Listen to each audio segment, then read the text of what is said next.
Welcome to South Carolina, 1865. Stores burned near the river during the night and the alarm spread unevenly through the town. Children moved with the column and one carried a loose tin drum that made a dull sound. Warehouse ledgers were lifted to a safer office, though several edges were already singed. A guard was posted until the second bell, and the origin of fire was recorded as unknown. Refugees requested water and blankets at the roadside, and some were turned back, then readmitted. Provost notes after midnight are incomplete and several lines end abruptly. Depot alarms began at first watch while wind shifted from the east to north. Pickets held the countersign as issued and reported no breach in the hour before the blaze. Several sheds collapsed when roof beams failed and sparks traveled along plank seams. Civilians were told to clear the yard, and compliance varied by cluster and kin group. 2 lamps were found with torn fabric wicks and residue consistent with oil. No assignment of blame appears in the surviving sheet. A letter from an enlisted man states that the line was kept moving without halt. An infant was carried in a shawl and an elderly man was transported on a door plank used as a litter. Shots were heard to the south and none were returned by the escort detail. The order not to leave the column was repeated in plain language at each halt. Rations proved short and coffee was brewed from grounds scraped out of scorched tins. The road chosen avoided the depot and crossed through lower fields. A newspaper item the next day recorded a disturbance and a conflagration. The editor attributed the cause to stragglers and malefactors without naming affiliations. No names were printed and no units were specified in the column. A second column reported smoke irritation at a nearby camp and a relocation upwind. The bell rope was frayed and ladder rungs were loose from prior use. The bucket line failed when the crowd shifted toward a rumor of another fire. The quartermaster list before the incident counted rope, canvas, barrels, and tools. The list after the incident marked quantities missing or charred beyond measure. A margin note reads that drafts pulled heat through plank seams and gaps. No witness claimed to have seen the first flame, and the hour mark is tentative. The inventory clerk noted his time, but not the hand that lit or spread the fire. Follow-up notes requested tighter control on lamps and closed storage after dusk. A field notebook entry reads, "Keep watch until dawn," and is signed by a sergeant. Initials appear below a short roster of men assigned to the lane and the bend. 3 soldiers were reassigned to a river crossing with a skiff and a rope. 2 were reprimanded for leaving post to assist civilians, and the same line commends restraint. The countersign changed at second watch and was passed down the column twice. No breach of the line is recorded for that interval. Decades later, a WPA interview records the instruction to move at night when heat and watchmen were lower. Song lines are remembered with variations and without fixed stanzas. A dream testimony is written without comment and placed beside notes on weather. Soldiers are described as colored men in blue and as quiet along the road edge. Guards were set in pairs at intervals and the column kept to the ditch when smoke thickened. Fences were down for fuel near the same time and sparks traveled through grass. A bureau clerk entered petitions for rations from families who arrived the following day. Requests for schooling space were noted in the margins of a church ledger. Mortality is listed broadly as exposure and illness with no discrete attribution to the blaze. Property claims were filed and outcomes are mixed across towns and months. Some records are missing and the clerk writes mislaid without further detail. A curfew order was copied and reposted on a door with nails pulled from a crate. An editorial from another town demanded a stronger cordon and more frequent rounds. An opposite column alleged recklessness under drink among various actors. A memorandum restricted spirits after dusk and concentrated keys for lamp stores. Lamp control was restated and penalties for violation were repeated verbatim. Fatigue was cited as a risk factor for error in guard and in crowd response. Guard rotation was shortened by order to reduce laps at changeover. An enlisted letter reports finding a ledger with 1 page singed at the corner. The book was delivered to an officer without alteration, and a receipt was taken. The writer notes the smell of wet ash and the difficulty of keeping paper dry. No speculation is offered on who set the first fire or whether it was planned. Instructions emphasized hold formation and keep civilians moving toward water. The closing line states, "We were not relieved before daylight and the ink trails." An oral line repeated in family states, "Night turned the fields to smoke and walking was slow." Meaning attached in memory is that freedom was at risk when alarms rose. Meaning not attached in the documents is specific cause or a single hand. Both strands are preserved here without merger or imposed conclusion.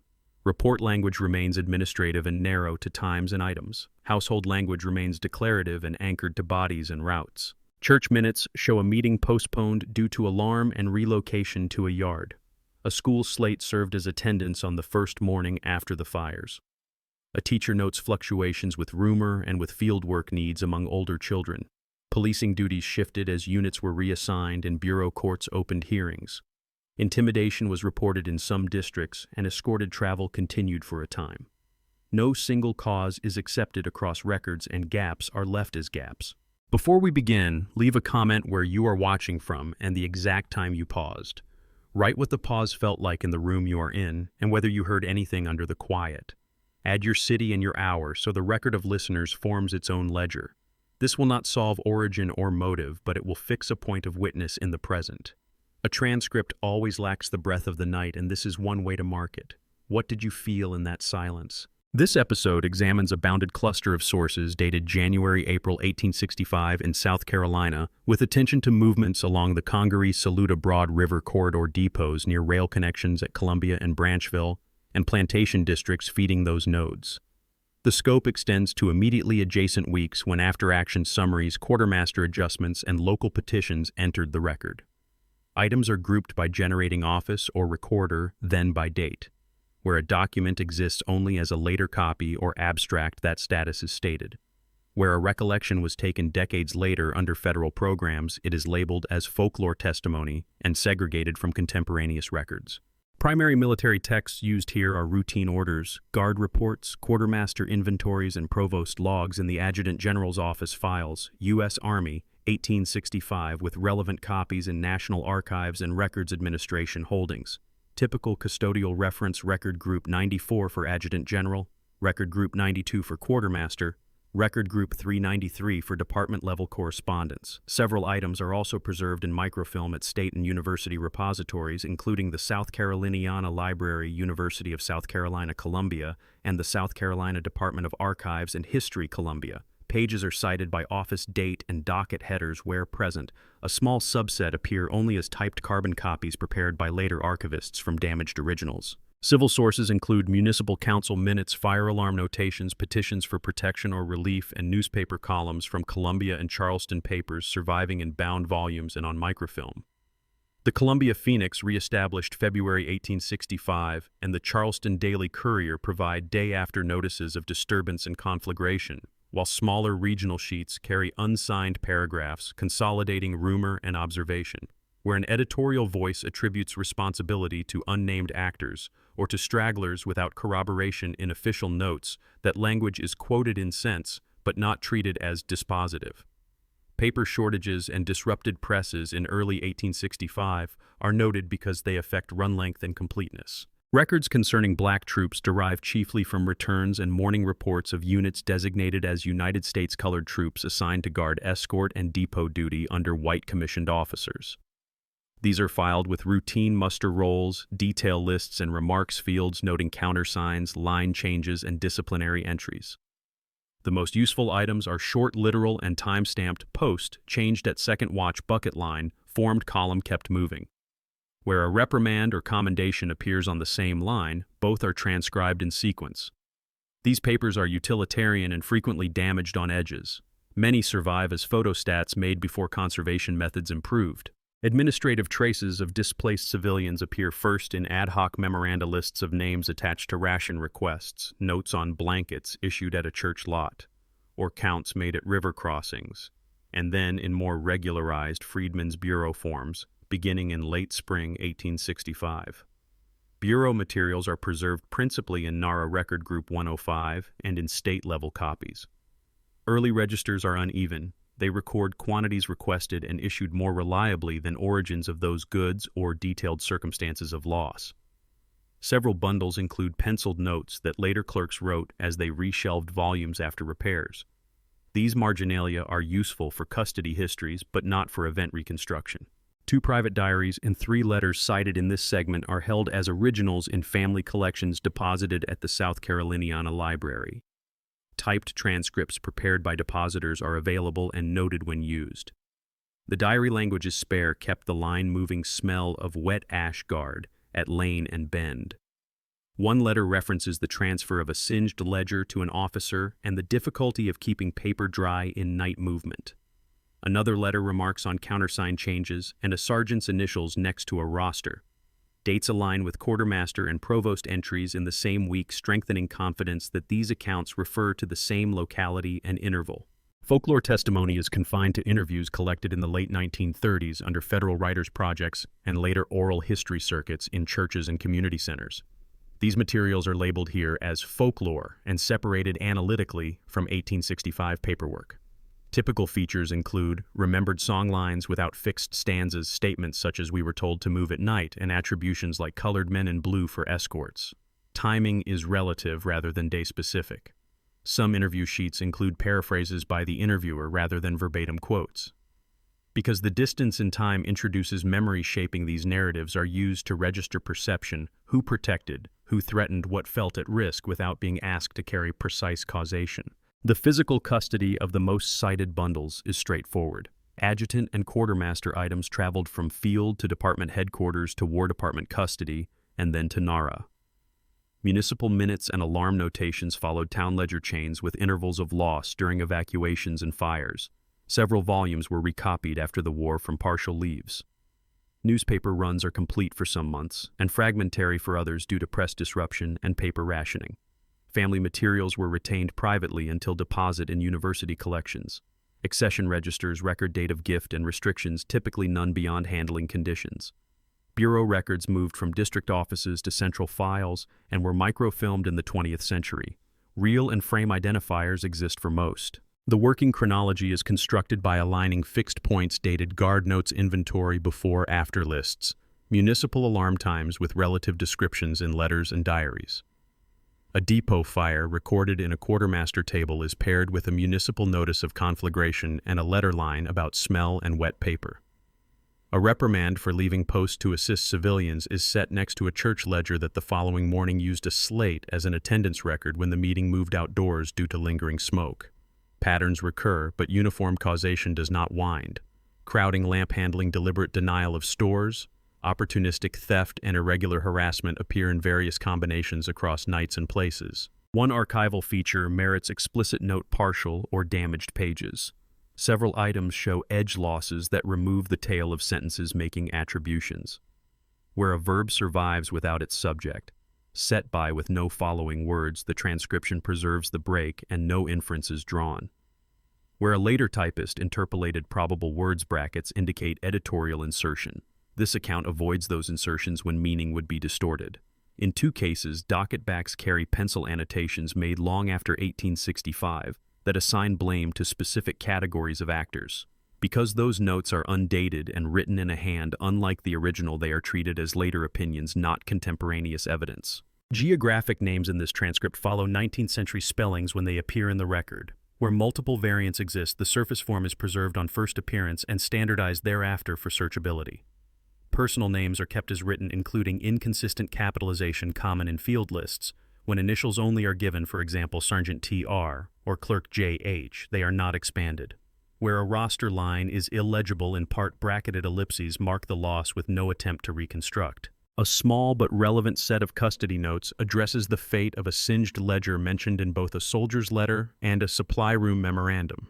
The ledger itself survives accessioned in a university collection with a provenance chain that includes removal from a municipal office, interim storage in a church cupboard, and donation in the early 20th century by a descendant of the clerk. A single corner exhibits heat damage consistent with the letter's remark. The ledger contains commodity entries and names linked to accounts, but no narrative attribution regarding the origin of the fire that singed it. It is evidence of conditions and handling, not motive. The treatment of newspapers requires caution. Editorials overlap with news paragraphs and sometimes reuse reports from other towns. Attribution language such as stragglers and malefactors appears frequently without names, units, or sworn statements. Where a paper names a specific unit or individual, that name is checked against military and municipal records. In the items used here, no such precise naming occurs for the fires in question. Weather lines and material shortages recorded in the same columns, however, correlate with quartermaster notes on draft through plank seams and lamp control orders, and therefore help to situate risks even when causes remain undetermined. A final point concerns the interview records from which several folklore statements are drawn. Each interview sheet includes a fieldworker code and date. Some include margin notes about location. One sheet contains an addendum in another hand stating that the original fieldworker did not complete a planned second visit. The addendum adds a sentence copied here verbatim as a micro-hint and treated as unverified. The fieldworker who recorded this testimony vanished 2 years later on the same road. No corroborating police or newspaper notice has been identified in the repositories consulted. Absent independent confirmation, this sentence is labeled folklore adjacent and is not used to infer risk conditions in 1865. Its presence is noted solely because it travels with the testimony and may have shaped reception of that testimony in later retellings. In sum, the record stack for South Carolina early 1865 includes I-dated military paperwork with narrow time-stamped entries, I-municipal and newspaper traces with variable precision, I-administrative relief and schooling notes that confirm displacement and need, IV family diaries and letters that align with official items without offering global explanations, and V folklore testimonies recorded decades later that vividly preserve perceptions of protection, threat, and fragility while lacking event-specific dating. The convergence across these categories establishes movement under guard multiple fires of mixed origin contested blame, and the preservation of certain ledgers and lists. The gaps, especially attributions of first flame, remain. The next section returns to the fact layer and presents the most literal, minimally interpreted lines in sequence, so that readers can hold the same uncertainty the records impose. A printed runaway advertisement from a low country paper lists a woman named only by given name, age about 20, height near 5 feet, scars from the field last seen taking the river road by night. The owner offers a reward in dollars and expenses if lawfully confined. The notice is dated 2 years before emancipation in the state. A clerk's pen later marks the sheet with "not recovered." The same column carries 2 additional notices for men described by trade Cooper Teamster, naming clothing accents and suspected kin. The paper's format is consistent across issues: description, reward, admonition. The words "fate unknown" do not appear. The meaning is implied by silence. Elders repeat that the river hums when someone crosses free. They say a woman walked with shoes hung at her neck and the water did not claim her because she called her name 3 times to mark the banks. They say her shadow went first and she stepped into it. This story is located at the same bend where ledgers later record people arriving with wet clothing. The teller insists no one saw her face, only the river's surface change. A petition for rations is headed by a list of 21 names attached to a church lot. Quantities requested: cornmeal, pork, rice, blankets. The agent notes families lately arrived, gives no detail about origin, and marks to be reviewed weekly. In a margin, a second hand adds schoolroom requested when repairs allow. The form is from early Reconstruction, weeks after the fires discussed elsewhere. It confirms displacement and need. A separate sheet records 2 complaints of intimidation on the road between the church and a well. The disposition column is blank. A line is sung without verses: "Carry me by the road that smoke forgets." Another line answers, "Count my steps, so the dark cannot." The rhythm is slow enough to keep pace with a child. Several younger singers say they learned it as a walking song without knowledge of its origin. Older singers say it is from the night when the road was ash. A guard detail note from a colored regiment states, "Post changed at second watch, countersign passed. Bucket line formed at depot yard. Civilians moved to North Road. The signature is a sergeant's initials. The time is between bells." A reprimand and a commendation share the same line. 2 men left post to lift a child and returned within minutes. Restraint under provocation noted. No origin of flame is given. Wind direction is recorded. Lamps are mentioned as controlled. At the crossroads, a signboard once named a plantation lane. People say the letters darkened on their own the night the depot flared. They claim the board pointed away from danger without hands to turn it. In retellings, a soldier asks the board for a road that will keep the column whole. The board does not speak. The soldier understands anyway. Children are told not to touch that post because it remembers. Before the incident, rope, canvas, barrels, tools, forage quantities counted. After the incident, lines struck through items marked charred, missing, or damaged by heat draft through plank seams. A clerk's note requests tighter storage and lamp control after dusk. The inventory is practical and terse. It establishes loss and conditions and refuses to speculate. A storehouse that burned is said to have had a whisper in its rafters. The story holds that rafters creak like speech when smoke rises, telling who should go and who should stay. One version says a boy heard his own name in the wood and ran. Another says the wood called out the ledgers and a man in blue took them under his coat. The teller does not care whether this is literal. It is a way of explaining why some things survived dry. The town register notes 2 alarms the same night from different directions, a shortage of buckets at the second because the first drew the crowd. Ladders reported unsteady. The bell rope is recorded as frayed. A short line indicates relocation of a small encampment upwind due to irritation from smoke. No arrests are listed in that hour block. The mayor's name is appended without comment. The bell that rings for fire is said to ring twice under its own weight if the danger approaches from the fields. It is also said that if the rope frays during alarm, the night will outlast the sound. A widow tells that she counted the bell wrong and lost 2 goats. Then she corrects herself and says the goats wandered back when the bell quieted. She concludes the count matters because the bell knows more than people. A newspaper item records a disturbance and a conflagration, attributes the cause to stragglers and malefactors, and names no person or unit. Paper shortages limit the column length. Weather is mentioned in the same issue, including wind direction and dry storage conditions. In a later editorial, an unnamed correspondent demands stronger cordon measures and more frequent rounds. These items demonstrate opinion and environment. They do not establish origin. In households, people repeat that naming the danger turned it aside. Call the road by its old name so it recognizes you. A woman says she called her road and it answered with footsteps she could follow. Another says she refused to speak any name and felt lost until a soldier said North Road and she obeyed. The tradition claims roads listen to who remembers them, and forgetting is a risk. A letter to a magistrate reports entry into outbuildings during alarmed states, goods removed lists, no witnesses, and asks for recovery if possible. The reply docket is missing. A second letter from another ward records 2 civilians detained with lamp oil and torn fabric. The disposition line is blank. No unit is named. No sworn statements survive. The court file is thin for those nights. A dream is told and retold. A woman sees a ledger page glowing at the edge and hears a voice say, "Carry the names through." She wakes and insists on seeking the clerk.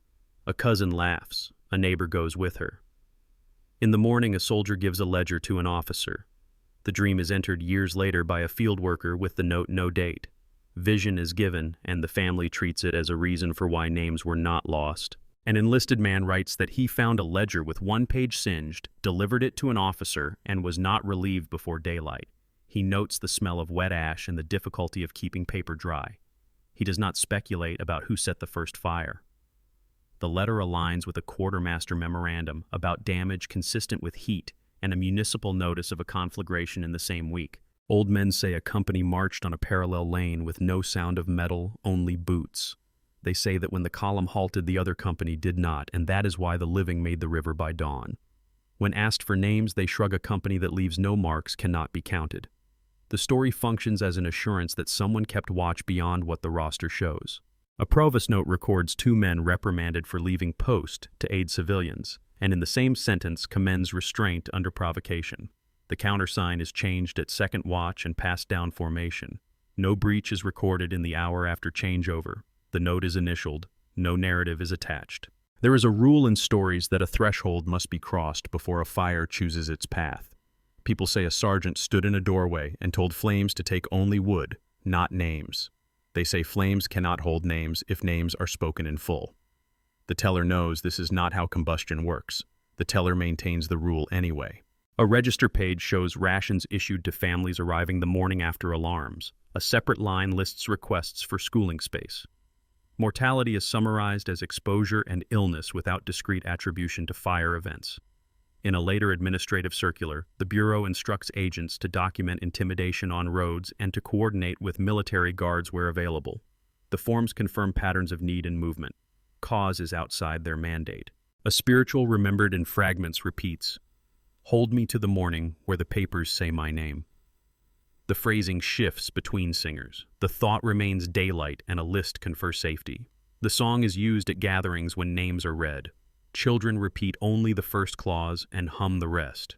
A morning report from a USCT company records head count posts and remarks no relief before daylight. column intact. A later muster roll copies the same week with routine pay and presence notations. No additional explanation is entered. The papers are ordinary instruments confirming that people and duties continued in order. Family talk settles on a phrase, "the night counted us." It appears in margins of church notebooks and in signatures added to later petitions. It does not appear in the military papers. It is used to explain why people recall steps and names more than flames. The phrase has no author. It is treated as a communal line. Two layers continue in parallel documents that speak in lists, times, and terse notes, and witness memory that shapes risk and meaning through story song and superstition. The next section returns to the fact layer not to dismiss folklore, but to keep the lanes distinct while the listener holds both in mind. Alarm at first watch. The depot yard was cleared and the origin marked undetermined. The road spoke in steps and the column did not scatter. The next line is missing. Only one word remains, returned. No survivors were found in the sheds to the east, yet the drums still answered that night. The margin is torn and the clerk's signature is absent. Losses were tallied as rope canvas and barrels, tools warped, ledgers removed intact. Names were carried by hand because paper follows the living, while the docket back is smudged and the ink lifted by moisture. 2 civilians were detained with lamp oil and the disposition was not recorded. They were looking for family, not fire, and an attachment is referenced but not enclosed. Post changed at second watch and the countersign passed without incident. We were counted by boots, not by paper, though a half line is erased where the sergeant wrote the place. Conflagration was attributed to stragglers and malefactors, while a signal was given to move not to burn. The column ends mid-sentence. The compositor's mark is visible and the rest is blank. Meeting was postponed due to alarm and attendance taken outdoors at first light. We recited the names so the morning would know them, yet a loose leaf is missing and only the word names remains on a stub. Entry into outbuildings occurred during alarm goods were removed, witnesses unknown. Doors opened because smoke made choosing quick. The reply docket is lost and the file number reused. Rations issued to 21 and blankets to 7 were set to review weekly, while field voices counted for food for warmth for the road. Tally marks exceed the names by 3, and the explanation is not present. No relief came before daylight, and the column remained intact. We walked on a lane that had another lane beside it, while roster initials are legible and 2 surnames abraded. The bell rope frayed ladder rungs were unsteady, and the bucket line failed when the crowd shifted. The bell was wrong twice, but the feet were right. A repair order is noted, and the contractor name is missing. Wind was light from the east and storage dry, yet smoke moved against wind because fear moved first. The printer's date slug is crooked and the duplicate sheet not preserved. Heat draft through plank seams is likely, and lamp control reiterated. Carry me by the road, that smoke forgets a tune noted without words on a collector's card. No sworn statements were obtained as the complainant requested a search. We did not search. We called and those who could still walk answered while the seal is impressed and the page cut at the bottom. A secondary blaze was reported near tradesmen's sheds with cause unknown. The sheds breathed out and told us to leave. The list of tools is blackened and the foreman's name omitted. Coordination with pickets was advised and night movement discouraged when possible. We were told to move at night. The original circular is misfiled and a copy typed from memory decades later. Curfew order was reposted and penalties restated. We stepped through curfew because the line did not stop. 2 lines are masked by smoke stain and the transcriber adds illegible. Forage was removed from an exposed store as denial intended to prevent capture. Fences fell for cooking, not for war. Totals were revised and earlier figures struck out.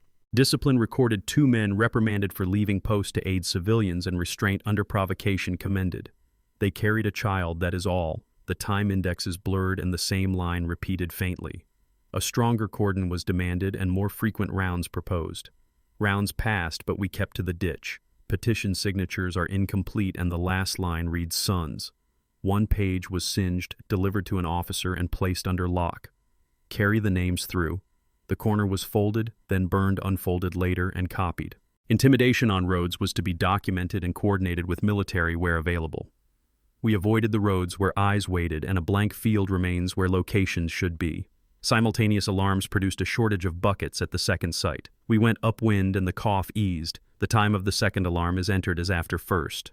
Rails ties were dry and sparks suspected. Rails kept a heat that jumped. The inspector's note is torn at the staple and the result column empty. A single word reads mislaid, and the family meaning says taken by night and returned by day. No return slip exists, and the word returned appears unattached. Shots were heard to the south, none returned, and the column was not to deviate. Someone fired at the dark, and the dark answered with steps. An addendum is indicated, and the addendum absent. First morning attendance was held outdoors, and names marked on a slate. We wrote our names on air first, then on slate. The slate was wiped, and a damp print remained, but is not legible. No arrest was recorded in the hour block, and the tally space is empty. No one waited to be counted. The clerk drew a line through it. One ledger was handed over and a receipt signed. Paper went under a coat and stayed dry. Ink bled at the edge, and the signature halved. The bucket line broke when the crowd shifted toward rumor. The rumor was a word that turned the feet. The word is not preserved, and an arrow is sketched in the margin. Blankets were issued to 7 and 2 returned torn. Blankets were traded for water, and the remark penciled, then erased. Recklessness under drink was alleged, while thirst was the only drink we saw. The line is scored by a later reader and motive unknown. Presents, as per last and pay due, are entered on the muster, while we left no man, and we kept moving. 2 names carry a dot, and the footnote is missing. Cornmeal and rice were issued, and the case set to review weekly. We boiled what did not burn. Boiling is noted, and the source of water not. Keys were concentrated for lamp stores, while lamps went dark, and the stars did the rest. The key count is reversed on the second line, and fatigue is cited as a risk factor. We did not sleep because morning was not yet made. The caution is underlined and initials unclear. Barrels were damaged, staves split, contents spoiled. We held the staves as shields from sparks. A sketch of a circle appears in the margin, and the legend is absent. 3 petitions for protection were entered and hearings left pending. We protected each other before paper could. Hearing dates are blank and docket numbers assigned anyway. Lamp control was repeated and penalties increased. We dug the coals and carried them closed. A diagram is mentioned in the diagram not attached. Repair of the bell rope was authorized. The bell learned not to break. The receipt for rope is missing and the vendor unnamed. Countersign changed past twice and no breach recorded. The word was simple enough to live. The word space is left empty for security practice. An earlier report lacked detail and the origin remains unknown. Unknown is still a path. The correction is printed over a smear and the original unreadable. Filed, kept, between the two a blank. A county migration map from early Reconstruction shows arrows running from plantation districts toward railheads and river crossings with small circles marking church lots, schoolrooms, and ration points. The legend distinguishes temporary encampments from settlements that persisted beyond one season.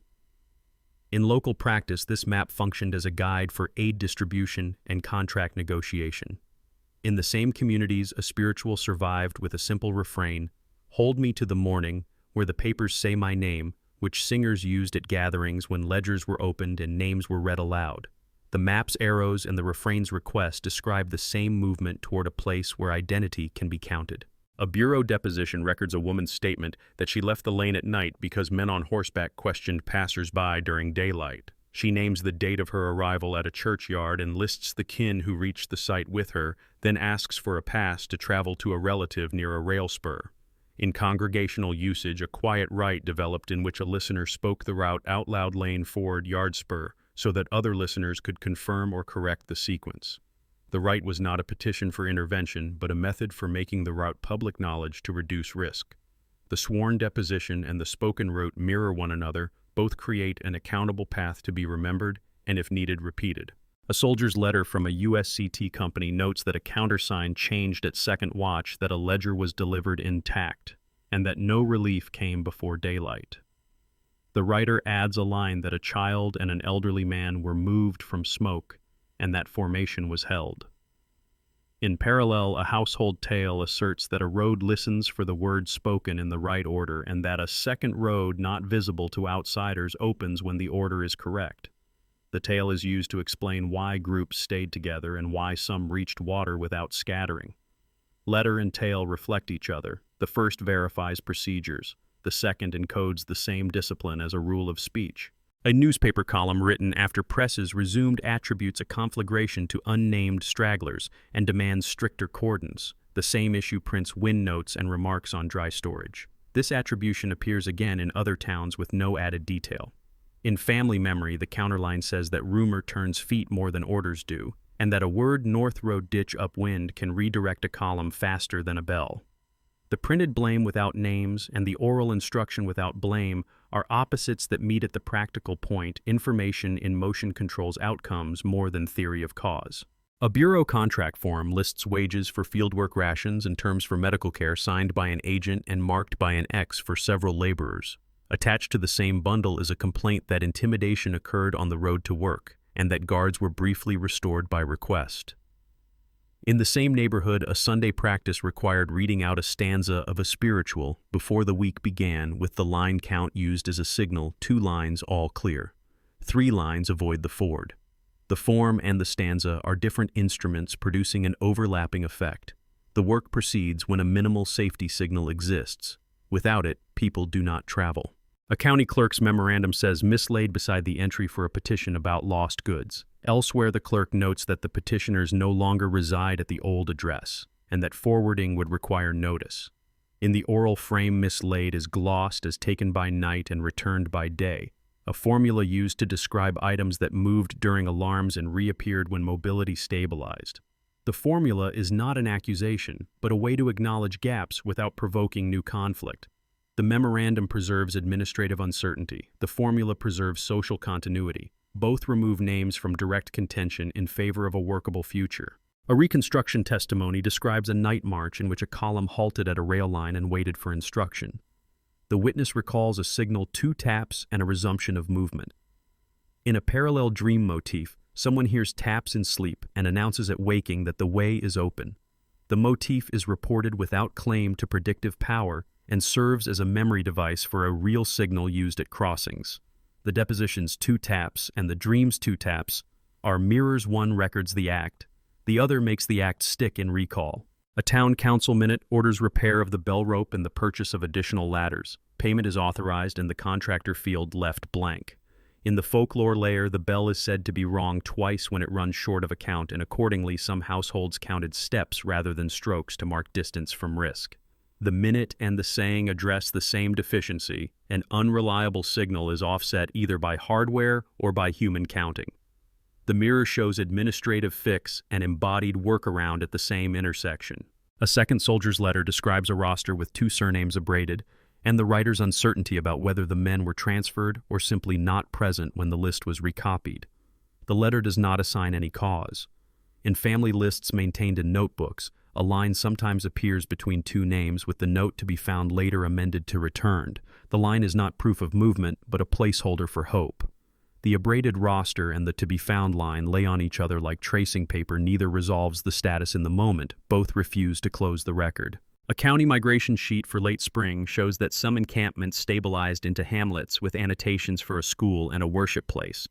A marginal addition says that night guards by soldiers were removed as civilian policing increased. The same communities tell that when guards in blue left, watchers in plain clothes continued to stand at bends and fords by arrangement. No uniform, no countersign, only a shared phrase among households. The sheets hand over to civilian forms, and the watchers' informal continuity meet in the idea that safety is a function, not a uniform. A newspaper correction admits that an earlier report lacked detail and that the origin of a blaze remains unknown. The correction stands next to an unrelated advertisement for tools and nails, a common adjacency in disrupted presses. In the oral corpus, an explanatory caution repeats that unknown is still a path, and that walking it together reduces loss even when cause is unclear. Correction and caution reflect a single methodological point. Lack of origin does not prevent action, it only narrows the claim. A bureau schooling ledger shows attendance fluctuations correlated with rumor days and work demands. The teacher's note says that reading names aloud increased attendance after alarms. In parallel, a short ritual persists in which a list of names is spoken before travel, not as prayer but as verification. Children repeat the opening clause and hum the rest.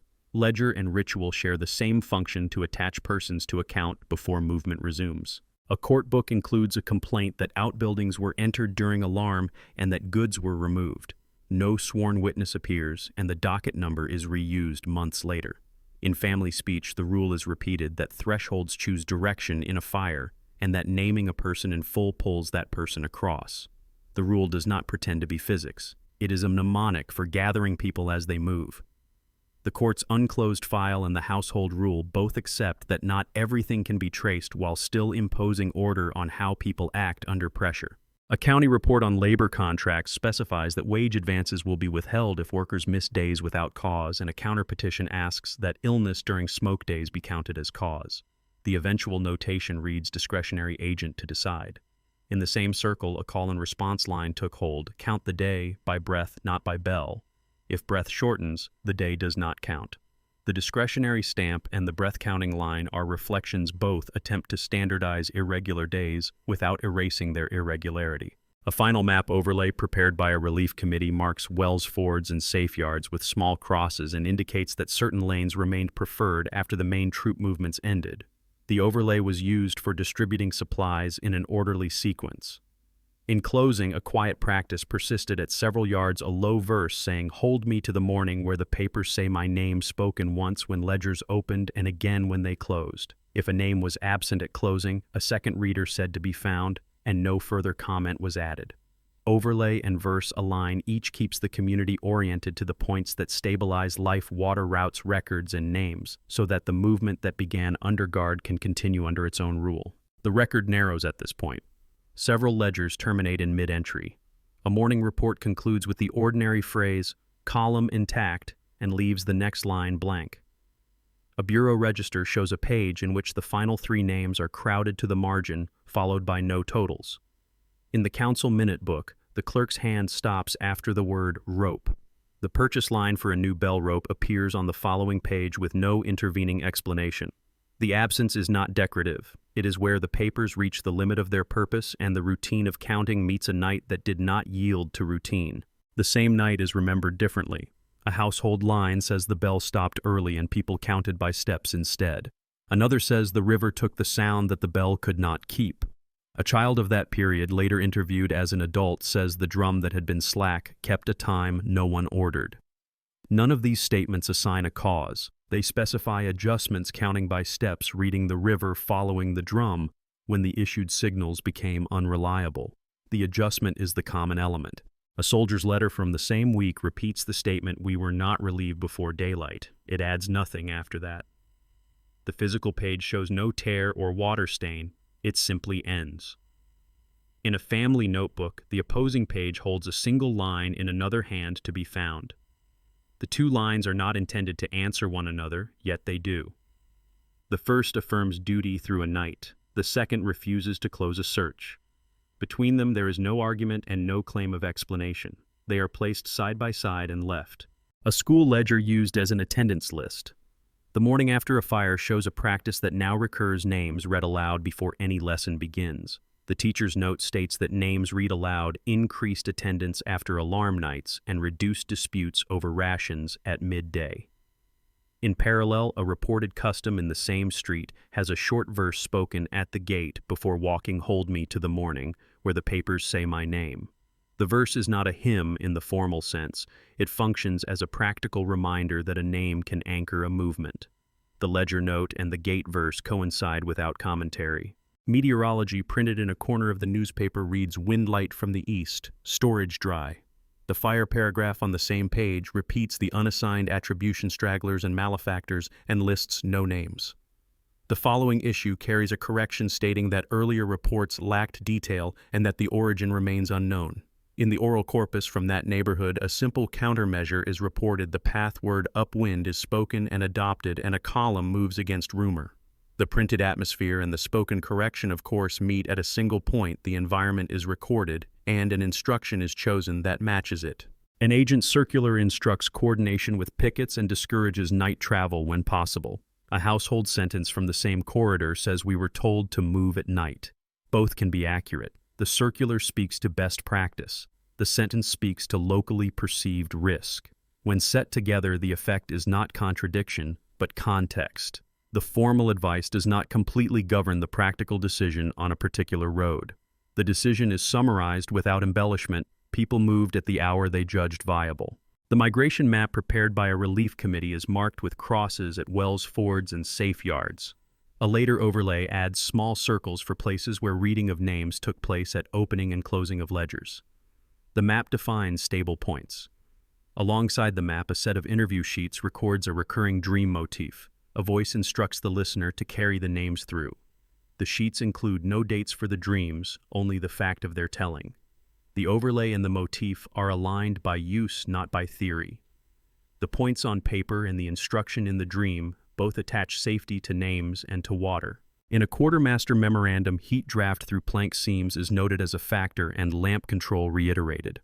A town book states that ladder rungs were unsteady and the bell rope frayed. The same town's kitchen testimony says the bell was wrong twice, but the feet were right. This is not metaphor. It is a procedure where equipment fails, bodies substitute. The memorandum remains within its proper field. The kitchen sentence describes the adjustment that fieldwork cannot fully capture. A curfew notice is copied and posted again on the door of a public building.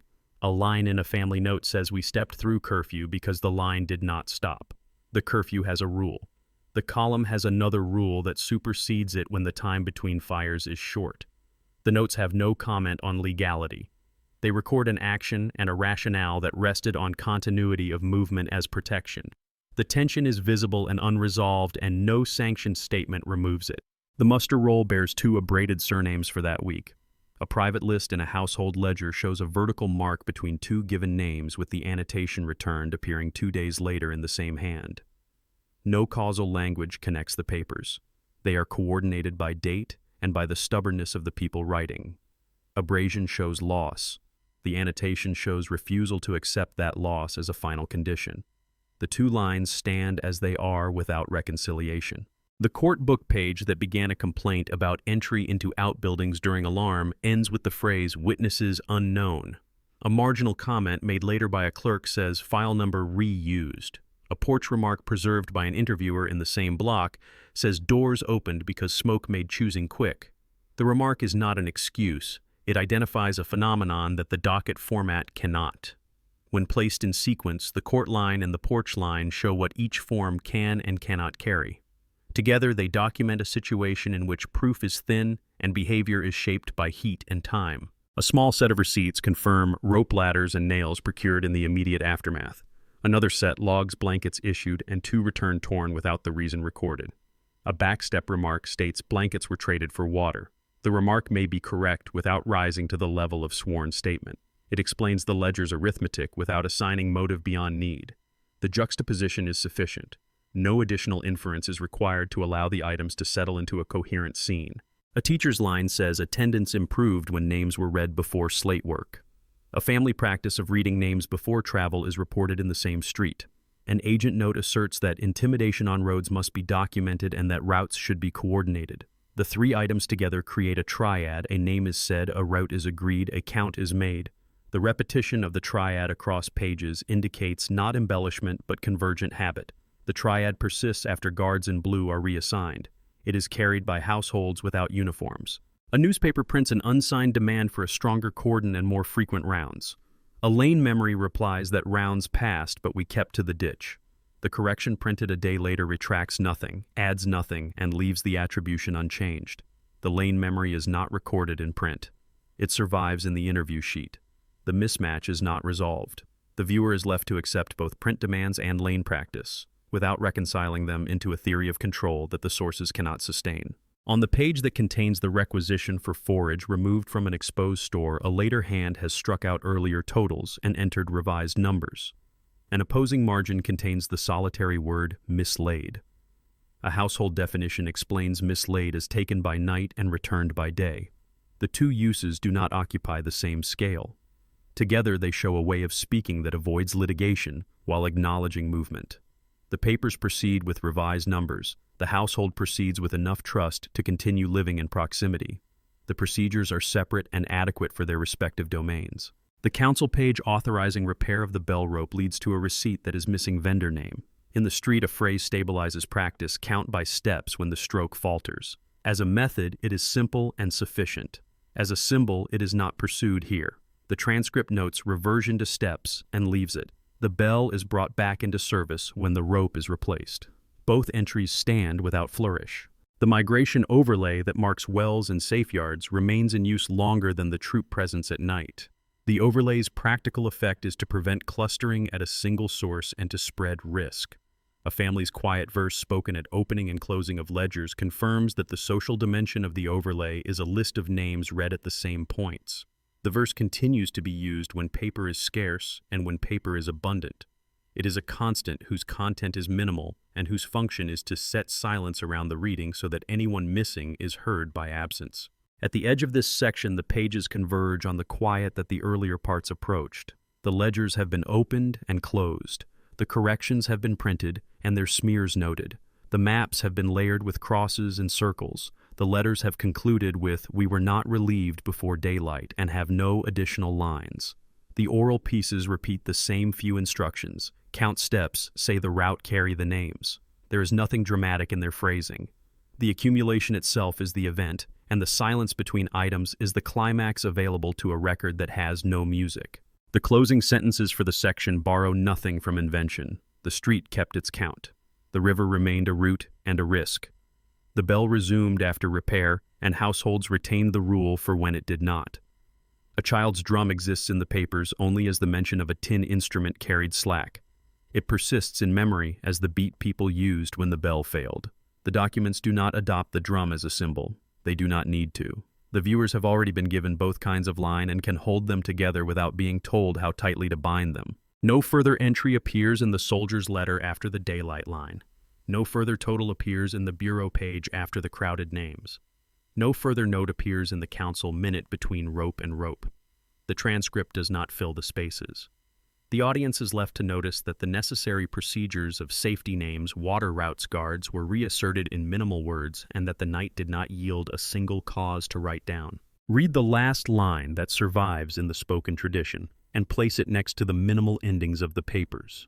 One declares a duty carried through, the other declares what persisted when writing paused. No one wrote again, but the drums kept answering.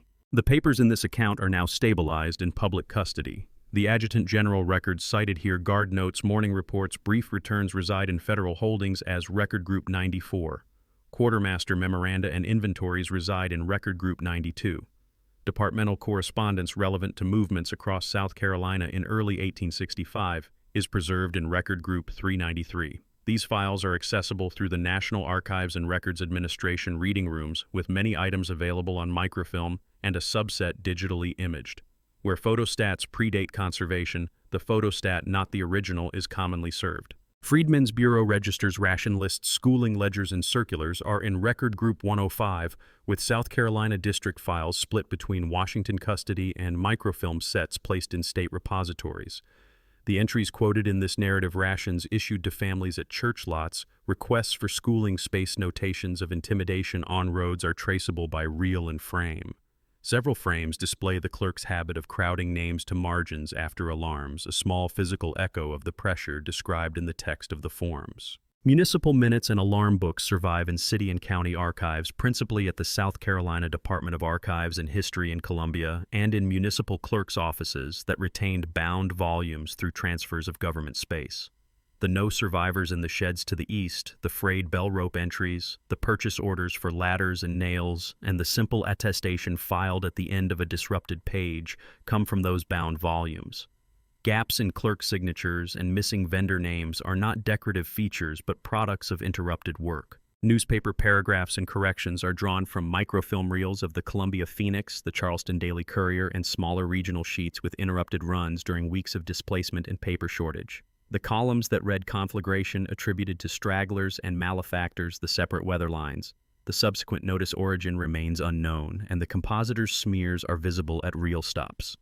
The physical state of each frame explains why some sentences break and others repeat. Private diaries and letters, especially the enlisted letters noting no relief before daylight, the countersign changes, the delivery of a singed ledger, and the restraint under provocation are housed as originals and typed transcripts in the South Caroliniana Library at the University of South Carolina. Accession registers list donor families and restrictions, typically none beyond handling conditions. Marginal pencil notes added by descendants are flagged by archivists as later interventions. The main texts retain the matter-of-fact tone of field writing. The singed municipal ledger that appears in both a soldier's letter and a supply room memorandum survives as a bound volume in a university collection with a documented path removed under alarm from a public office stored temporarily in a church cupboard donated decades later by a clerk's descendant. One corner shows heat damage consistent with the letter. The ledger confirms the existence of names and accounts. It refuses to say who set the first flame. Oral testimonies. Spiritual fragments, dream motifs, and household rules are drawn from two bodies of material. The first is the Federal Writers Project interviews taken in the late 1930s, now digitized and also preserved in print compilations and microfilm. The second is church and community oral history sessions recorded on paper by local teachers, ministers, and lay historians across the 20th century. These sources are labeled as folklore testimony. In this account, they preserve perception practice and meaning, not contemporaneous causation. The lines carry me by the road that smoke forgets, count by steps when the stroke falters, hold me to the morning where the papers say my name and the dream instruction carry the names through function as community procedures in memory regardless of their origin date. Who found the relevant items is traceable. A soldier found and handed over the singed ledger. A quartermaster clerk found the draft through plank seams and restated lamp control at dusk. A municipal worker found the ladder rungs unsteady and the bell rope frayed and entered a repair order. A teacher found that reading names aloud stabilized attendance after alarm nights. A bureau agent found that intimidation on roads could be mitigated when routes and pickets were coordinated. An editor found that earlier reports lacked detail and printed a correction that did not change the unknown. A field worker found families who repeated short lines and wrote them down in steady block print. These findings do not converge on a single cause. They converge on the practical edges of safety.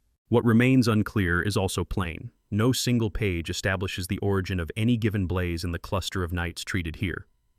Dockets that might have carried sworn statements are thin or were reused.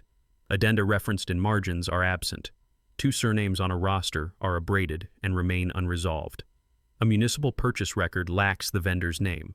A receipt is missing. A bureau tally runs 3 marks beyond listed names with no explanation. A newspaper's attributions to stragglers and malefactors are never accompanied by names or sworn testimony. The word mislaid appears in several hands. None of the occurrences are followed by a recovery slip. In one family notebook, the annotation returned sits unattached to a date. Absence is not a symbol. It is the working condition of the file. The present voice can describe the afterlife of usage. Relief overlays that marked wells, fords, and safe yards stayed in circulation longer than the night guards. The overlays permitted ration distribution and contract flow to proceed without crowding. The social practice paired with the overlays, the opening and closing reading of names continued when paper was scarce and when paper was abundant. In both regimes, the effect was the same: people attached themselves to lists before and after movement, and a missing name produced a spoken to be found instead of a quarrel. The procedural match across paper and speech explains why the narrative has 2 layers that do not cancel each other. The echo motifs return without embellishment. The drum appears in print once as a tin instrument carried slack, not as a figure. It persists in memory as the timekeeper when the bell failed. The river appears in records as crossings and fords, as water sources on overlays, as wind and smoke data in newspapers. It persists in stories as the route that took the sound the bell could not keep. The bell appears in municipal minutes as a device with a rope purchase and repair line. It persists in households as a signal that can be wrong, forcing a switch to counting steps. The dream appears in interview sheets without dates.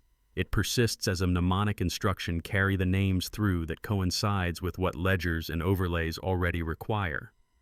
The 4 motifs do not convert the files into a legend. They are the way memory sits next to paper and points to the same procedures from another angle. No closing flourish is necessary. The documents and testimonies close themselves.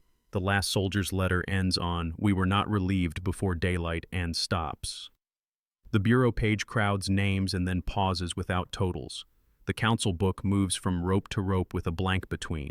The school ledger continues attendance on the first morning, then normalizes into weekly figures. The newspaper correction sits above a smear that obscures earlier print. The field worker's page with the dream line includes the undecided note about a planned second visit. The instruction for reading and writing this archive is austerity. Accept the closures and the blanks as part of what the night left behind. The inversion asked for by the story's long arc is not speculative. The accustomed frame presents disappearance as the fate of people without power and presence as the prerogative of those who write. The file suggests a different angle. People at risk attached themselves to names and routes and used minimal universal acts, reading aloud, counting steps, saying the path to hold each other in view. The pages, not the people, drifted. The silences in the ledgers, the missing addenda, the untaken depositions, the reused docket numbers, and the abraded surnames are not proof that the people vanished, but that the record did. The echo motif responds in the smallest possible unit of sound. No one wrote again. But the drums kept answering. The river kept the crossings marked by use. The repaired bell resumed its count, and households kept a rule for when it would not. The dream line repeated as a reminder that names are carried through by the living in the dark with or without paper. What remains for the present is modest, locate, preserve, read aloud, and accept the parts of nights that cannot be assigned. Maybe they didn't disappear, maybe we did. One line of philosophy follows the file freedom. When reduced to paper, survives by being read. When stripped of paper, it survives by being repeated.